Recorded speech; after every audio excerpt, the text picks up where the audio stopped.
हाय, आपके साथ मैं हूँ Surabhi Sharma. India TV YouTube channel subscribe करिए, बेल आइकन दबाएं।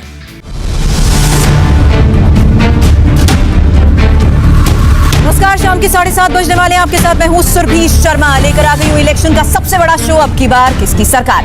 यूपी और पंजाब की हर खबर है आज खास, क्योंकि आज दोनों जगह हो रही है धर्म की बात। इसलिए शुरुआत करते हैं इस वक्त की 3 बड़ी हेडलाइंस के साथ। और सबसे बड़ी हेडलाइन, सबसे बड़ी खबर आज उत्तर प्रदेश से ही है, जहां पर चुनाव से पहले धर्म परिवर्तन की बड़ी साजिश का खुलासा हो चुका है। तो ये है आज की सबसे बड़ी खबर। और आपको ये भी बता दें, सवाल अब ये उठ रहे हैं कि धर्म परिवर्तन के जरिए क्या वोट परिवर्तन का प्लान था?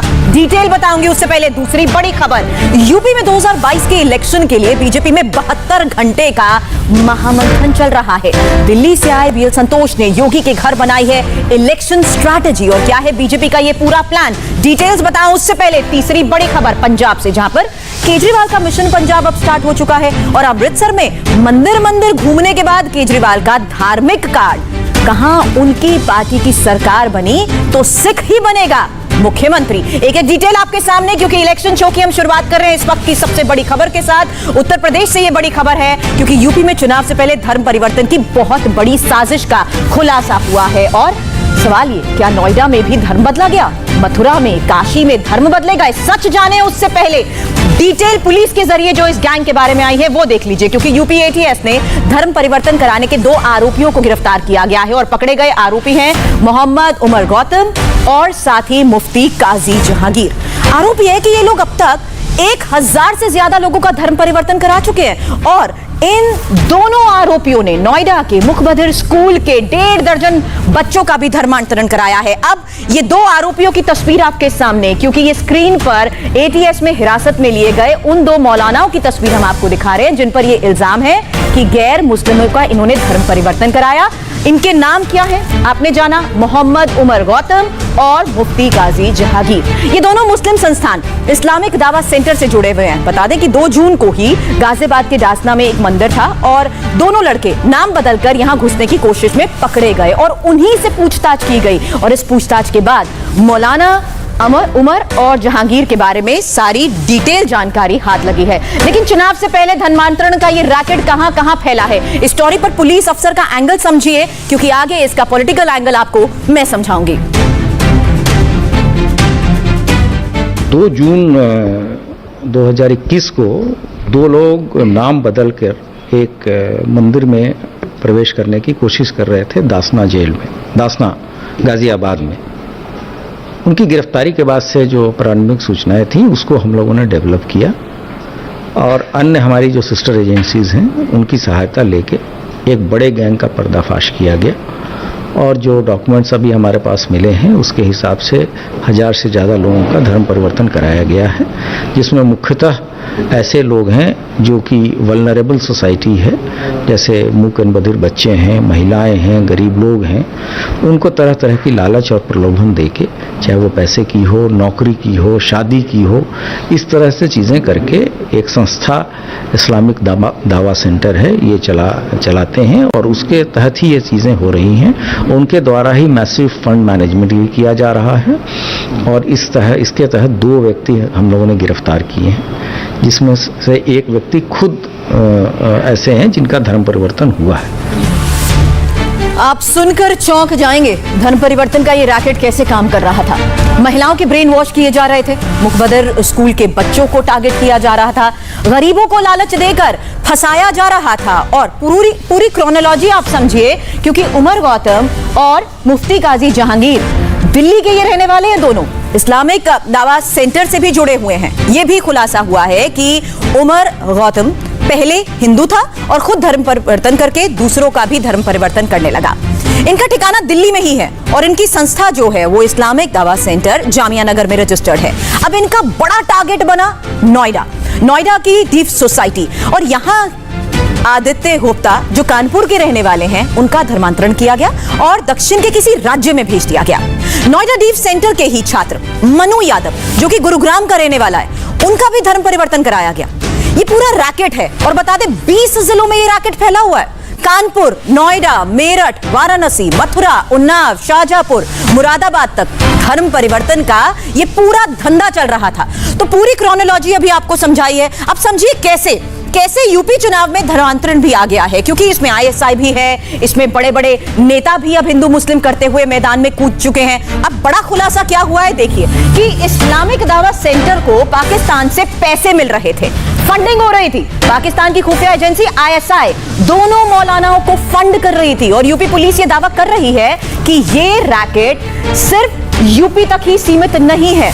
तो ये बड़ा दावा पुलिस की तरफ से भी किया जा रहा है, सेंटर्स को भी अब खंगाला जा रहा है ये जानने की कोशिश कि इनका नेक्सस कहां तक फैला था, क्योंकि डिटेल्स भी हमारे पास है कि किस तरीके से कानपुर के अलावा और भी यूपी में महत्वपूर्ण जगह थी जहां तक इनका नेक्सस फैला हुआ था। बड़ा सवाल कि आखिर किन किन शहरों तक पहुंचना इनका मकसद था। क्या वोट बैंक के लिए हिंदू आबादी कम ये करना चाहते थे? धर्म परिवर्तन की आड़ में वोट परिवर्तन हो रहा था और धर्म के लोग किस किस धर्म के लोगों को ये टारगेट करते थे, क्योंकि यहां ये जानना बहुत जरूरी है कि धर्म परिवर्तन का चुनाव के तहत पूरा कनेक्शन है क्या ये वोट परिवर्तन के लिए हो रहा था? तो बड़ा सवाल, धर्म परिवर्तन की आड़ में ही क्या वोट परिवर्तन का ये काम हो रहा था? अब अमानतुल्लाह खान जो कि पूरे मामले पर ट्वीट करके अपनी बात कह रहे हैं और उन्होंने क्या ट्वीट किया है ये भी आपके सामने। आम आदमी पार्टी भी मामले में अब कूद पड़ी है और अमानतुल्लाह खान सोशल मीडिया पर मोर्चा खोल चुके हैं। उनके पोस्ट पर भी अब नजर डालिए, क्योंकि यहां वो सीधे सीधे कह रहे हैं कि मुसलमानों पर जुल्म है। अमानतुल्लाह ने धर्म के प्रचार के लिए संविधान के मिले अधिकारों का भी उल्लंघन बता दिया है इसे।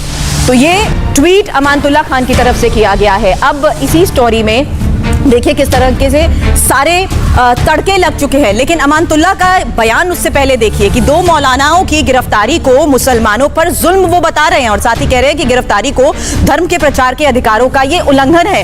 आम आदमी पार्टी के विधायक अमानतुल्लाह खान की तरफ से ये बयान सामने आया है, ट्वीट के जरिए उन्होंने ये बात कही है और इनकी रिहाई की भी मांग कर रहे हैं। हालांकि इस स्टोरी में अभी तक आप जिस तरह से देख चुके हैं कि सारे तड़के लग चुके हैं, हिंदू मुसलमान से लेकर आईएसआई अमानतुल्लाह खान तक आ गए हैं। अब सरकार का पक्ष भी आपके लिए जानना जरूरी है, क्योंकि धर्म परिवर्तन के खिलाफ ही योगी सरकार ने कड़ा कानून बनाया है और इसी के तहत 10 साल तक की सजा का प्रावधान भी है। ताजा खुलासे के बाद पोलराइजेशन पॉलिटिक्स भी शुरू हो चुकी है। अब योगी के मंत्री मोहसिन रजा क्या कह रहे हैं, सुनिए। ये हमारी सुरक्षा एजेंसियां इसलिए मुस्तैद हैं क्योंकि आदरणीय योगी जी लगातार इस विषय पर बहुत गंभीरता से उन्होंने सदन में भी रखा और हम सब ने मिलकर सदन में जब इसके खिलाफ कानून पारित किया, धर्म परिवर्तन के खिलाफ, धर्मांतरण के खिलाफ, तो विपक्ष ने आवाज उठाई थी। कांग्रेस, सपा, बसपा सब ये जोड़कर चल रहे थे कि नहीं साहब ये तो हमारा वोट बैंक है, कहां आप ये कानून बना रहे हैं, एक समुदाय के खिलाफ है। लेकिन यही चीजें जो हो रही थी, इसकी चूंकि आदत पड़ी हुई थी इन्हीं लोगों की सरकारों में कि जबरन किसी को या पैसा देकर, प्रलोभन देकर उसका धर्म परिवर्तन कराना, कोई गरीब है तो उसको पैसा देकर कराना, या कोई अगर महिला है उसको ब्रेन वॉश करके धर्म परिवर्तन कराना, नहीं करने पर जबरन कराना, ये सारी चीजें थी ना। तो इसलिए कानून लाए हम। पुलिस ने इस मामले में आदित्य गुप्ता का जिक्र किया, जिस आदित्य गुप्ता का नाम यूपी पुलिस ने बताया है कि वो अब अब्दुल कादिर बन चुका है। कानपुर में इंडिया टीवी ने आदित्य के घर पहुंचकर उसके पिता से भी बात की। उन्होंने क्या कहा, सुनिए। दिल्ली चला गया था। आपको बता के नहीं गया था। ये कैसे पता चला कि उसका धर्म परिवर्तन हो गया? हमें नहीं पता चला। उसका जब कागज हमको घर पे मिला था बक्से में, तब मालूम हुआ था धर्म परिवर्तन करा। कागज में क्या लिखा है? कागज में उसने अपना नाम चेंज किया है। क्या नाम कर लिया? अब्दुल कादिर। अब्दुल कादिर। तो आपका बच्चा मूक बधिर है, उसको आमतौर पर चीज़ें समझाना बहुत मुश्किल होता है, तो क्या लगता है किस तरीके से लोगों ने उसको ब्रेनवॉश किया होगा? हम नहीं बता सकते क्योंकि उनकी भाषा को जानते नहीं हैं। आपके बेटे की भाषा आप समझ पाते हैं? हम पूरी तरह से नहीं समझ पाते। अब वो खबर जिसकी चर्चा यूपी के सियासी गलियारों में ज्यादा है। यूपी चुनाव से पहले बीजेपी पूरे एक्शन मोड में है, इलेक्शन मोड में आ चुकी है मिशन 2022 को लेकर और बीजेपी की रणनीति पर मंथन के लिए आरएसएस के दूत पहुंच चुके हैं दिल्ली से। खासतौर पर आपको बता दें, यहां पर राष्ट्रीय महासचिव भी एल संतोष भी और प्रदेश प्रभारी राधा मोहन सिंह 3 दिन के दौरे पर लखनऊ पहुंचे हैं। लेकिन आपको यह भी बता दें कि इस बैठक के साथ साथ नजर बनी हुई है हमारी योगी आदित्यनाथ की जारी बैठक पर भी। उनके घर पर शाम 6 बजे से बैठक चल रही है और ये बता दें बीएल संतोष और सुनील बंसल मुख्यमंत्री आवास में मौजूद हैं। योगी के अलावा दोनों डिप्टी सीएम दिनेश शर्मा और केशव मौर्य भी यहां पर बैठक में शामिल हो चुके हैं। दिल्ली से आए नेताओं ने आरएसएस के पदाधिकारियों के साथ बैठक की है और बीएल संतोष, राधा मोहन, स्वतंत्र देव, सुनील बंसल ने यूपी में चुनावी योजनाओं पर पूरी रणनीति बनानी शुरू कर दी है और उसी के तहत ये चर्चा जारी है, क्योंकि हमारे पास जो डिटेल्स हैं उसके मुताबिक बैठक में संघ ने सरकार और संगठन के बीच समन्वय की बात की है, और साथ ही सरकार के कामकाज को लेकर भी बातचीत की जा रही है। मौजूदा स्थिति पर अपना फीडबैक बीएल संतोष और यहां पर आपको बता दें उनके सामने रखा जा रहा है, क्योंकि संघ के नेताओं की जो बैठक चल रही है उसमें फोकस है कि किस तरीके से आगे की रणनीति बनानी है। और बड़ी बात ये निकल कर आ रही है कि किस तरीके से आने वाले चुनाव में अगर लोगों की नाराजगी भी है तो उसका भी पूरा फीडबैक लिया जा सके। लेकिन चुनाव से ठीक पहले बैठक, एक महीने में इन दोनों नेताओं का ये दूसरा यूपी दौरा है। दूसरा ये दौरा है लखनऊ में ही बीएल संतोष और राधा मोहन सिंह इस वक्त मौजूद हैं और ये जो मंथन चल रहा है इसकी डिटेल हमारे पास है, क्योंकि एक महीने के अंदर दूसरा यूपी दौरा है जहां पर सीएम के साथ भी इनकी मुलाकात हो रही है। 23 जून तक यूपी में ये अभी वहां पर मौजूद रहेंगे और संघ नेताओं, मंत्रियों, पदाधिकारियों से भी इनकी मुलाकात होने वाली है। इसके अलावा जिला पंचायत अध्यक्ष, ब्लॉक प्रमुख चुनाव पर भी हर जगह पर चर्चा करने वाले हैं, क्योंकि दिल्ली में केंद्रीय नेतृत्व को एक रिपोर्ट अब से थोड़ी देर बाद इन तमाम बैठकों के बाद सौंपी जाएगी। तो बीएल संतोष और राधा मोहन सिंह का एक महीने में, जैसा कि आपको बताया, ये दूसरा दौरा है। लेकिन किस तरीके से यूपी चुनाव को लेकर ये मंथन चल रहा है, इसकी अहमियत समझने के लिए ही पूरी क्रोनोलॉजी भी आपको जाननी चाहिए। कैसे 20 दिनों में लखनऊ से दिल्ली तक ये बैठकों का दौर चला है, जिसकी शुरुआत 2 जून से हो चुकी थी और 2 जून को ही बीएल संतोष ने लखनऊ में यूपी के मंत्रियों से 1-on-1 मीटिंग की थी। इसके बाद 5 जून को यूपी बीजेपी प्रभारी राधा मोहन सिंह दिल्ली में बीजेपी अध्यक्ष जेपी नड्डा से भी मिले थे। 5 जून को ही जेपी नड्डा और बीएल संतोष ने भी प्रधानमंत्री मोदी से मुलाकात की थी। ये बैठकों का दौर था। 10 जून को योगी आदित्यनाथ दिल्ली पहुंचे थे, अमित शाह से मुलाकात हुई थी। 11 जून को प्रधानमंत्री मोदी और जेपी नड्डा के साथ भी उनकी मीटिंग हुई थी। 17 जून को यूपी बीजेपी अध्यक्ष स्वतंत्र देव सिंह और बीएल संतोष ने नड्डा के साथ भी मीटिंग की थी। तो ये पूरा हम आपको बता रहे हैं कैसे चुनावी स्ट्रैटेजी को लेते हुए ये बैठकों का दौर चल रहा है और इसमें बीएल संतोष का क्या रोल होगा ये भी समझ लीजिए, क्योंकि संघ और संगठन में वो ब्रिज की भूमिका निभा रहे हैं। अतिरिक्त जो गतिरोध चल रहा है उसे खत्म, आंतरिक गतिरोध जो चल रहा है उसे खत्म करने की कोशिश की जा रही है और जो बयानबाजियां लगातार हो रही हैं जिसकी वजह से पार्टी के अंदर कलह की खबर आ रही है उसे भी रोकना यहां पर इनका मकसद है। और दूसरा सबसे ताकतवर, जैसा कि आपको बताया, बीजेपी अध्यक्ष, उनका रोल है। अमित शाह के करीबी ये माने जाते हैं। चुनावों के दौरान वॉर रूम के कुशल संचालन के लिए भी ये जाने जाते हैं। और महत्वपूर्ण बात यह है कि इन बैठकों के बाद एक रिपोर्ट दिल्ली रखी जाएगी। दिल्ली में वापस आकर, लखनऊ के बाद दिल्ली आकर ये रिपोर्ट रखी जाएगी कि किस तरीके से यूपी इलेक्शन को लेकर बैठकें हुई हैं और उसमें जो बातें सामने आई हैं वो दिल्ली में भी आलाकमान के सामने रखी जाएंगी। अब तीसरी बड़ी खबर का हम रुक रहे हैं, पंजाब इसलिए भी महत्वपूर्ण हो चुका है क्योंकि यहां पर भी अब धर्म की बात हो रही है। हालांकि कैप्टन और सिद्धू के झगड़े के बीच आज आम आदमी पार्टी के मुखिया अरविंद केजरीवाल मिशन इलेक्शन पर अमृतसर पहुंचे हैं और केजरीवाल की चुनावी बातें दिखाने से पहले ये तस्वीरें देखना आपके लिए जरूरी है। उनका धर्म कार्ड समझिए। कोई अमृतसर आए, पहले वो अमृतसर आए और गोल्डन टेम्पल में सिर ना झुकाए, ऐसा होता नहीं है। लेकिन केजरीवाल पूरे इलेक्शन मोड में आज पहुंचे और इलेक्शन मीटिंग खत्म करके वो सीधे गोल्डन टेम्पल आ गए। इसके बाद वो अमृतसर के ही मशहूर देवी मंदिर दुर्गावना भी गए और पूजा अर्चना की। अरविंद केजरीवाल पंजाब में चुनाव से 9 महीने पहले ही सुपर एक्टिव मोड में आज नजर आए हैं और उनके पंजाब दौरे से आम आदमी पार्टी का चुनावी बिगुल भी बच चुका है। अब केजरीवाल के अमृतसर दौरे की चुनावी बात आपके सामने। आज केजरीवाल की मौजूदगी में पंजाब के चर्चित आईजी रहे कुंवर विजय प्रताप भी आम आदमी पार्टी में शामिल हो गए हैं। इस दौरान केजरीवाल के धर्म का कार्ड जो खेला है, गुरु ग्रंथ साहिब की बेअदबी का भी उन्होंने मुद्दा उठाया है और क्या कहा गया है ये भी आपको हम बता देते हैं। पंजाब में अरविंद केजरीवाल का ये धार्मिक कार्ड सामने आया है जिसमें उन्होंने बड़ी बातें कही हैं। सरकार बनी तो परगाड़ी के मुजरिमों को सजा दिलवाएंगे और पंजाब के लोग अब बदलाव चाहते हैं, ये बात कह रहे हैं अरविंद केजरीवाल। और साथ ही सीएम को लेकर भी उन्होंने बात कही है कि अगर आम आदमी पार्टी की सरकार बनी तो सिख ही सीएम होगा। आम आदमी पार्टी का सीएम फेस कौन होगा, इसके बारे में हमारे अंदर खूब चर्चाएं चल रही हैं। जो भी होगा समय आने पे आपको बताएंगे और आपको एक ही बात कह सकता हूं कि पूरे पंजाब को उसके ऊपर नाज होगा। और एक चीज पक्की है, आम आदमी पार्टी का पंजाब का सीएम फेस सिख समाज से होगा। पंजाब चुनाव के लिए आम आदमी पार्टी इस बार पूरी रणनीति के साथ ही मैदान में उतरना चाहती है और आम आदमी पार्टी ये ऐलान कर चुकी है कि वो सभी 117 सीटों पर ही चुनाव लड़ेगी। पिछली बार की गलती से उन्होंने सीख ली है और सीएम के चेहरे के साथ ही वो चुनावी मैदान में उतरने वाली है। साथ ही सभी 117 सीटों पर ही आम आदमी पार्टी चुनावी मैदान में उतरने वाली है। लेकिन केजरीवाल पंजाब के लिए पूरी ताकत झोंकने की जो बात कर रहे हैं, पिछले चुनाव में आम आदमी पार्टी ने पंजाब में बेहतरीन प्रदर्शन करते हुए ही नंबर 2 पर जगह हासिल की थी। अब केजरीवाल पार्टी को नंबर 1 बनने की चाहत है और ऐसे में 2017 में कांग्रेस यहां पर सबसे बड़ी पार्टी रही है। उसने 117 सीटों में से 77 सीटों पर कब्जा जमाया था और सरकार बनाई थी। आम आदमी पार्टी दूसरे नंबर पर रही थी, उसे 20 सीटें मिली थी। मुख्य विपक्षी दल बनकर उभरी थी आम आदमी पार्टी। अकाली दल और बीजेपी का परफॉर्मेंस यहां पर हालांकि अच्छा नहीं रहा है और अकाली दल को 15 और बीजेपी को सिर्फ 3 सीटों से ही संतोष करना पड़ा था। अब 2019 लोकसभा चुनाव में आम आदमी पार्टी को 1 सीट यहां पर मिली थी। हालांकि 2014 में पंजाब में कांग्रेस के 4 सांसद थे, मगर अब आम आदमी पार्टी की नजर नंबर 1 की सीट पर है।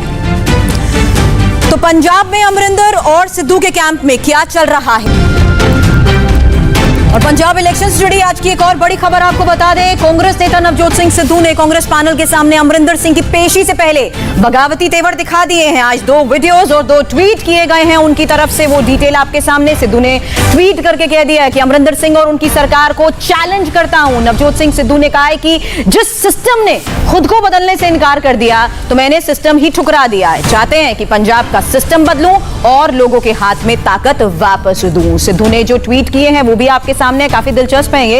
इसमें उन्होंने पंजाब के सीएम कैप्टन अमरिंदर सिंह का नाम तो नहीं लिया है, लेकिन इस ट्वीट में सिद्धू ने जिस सिस्टम का जिक्र किया है उससे यह समझने में भी देर नहीं लगती है कि वो सिस्टम कौन सा है।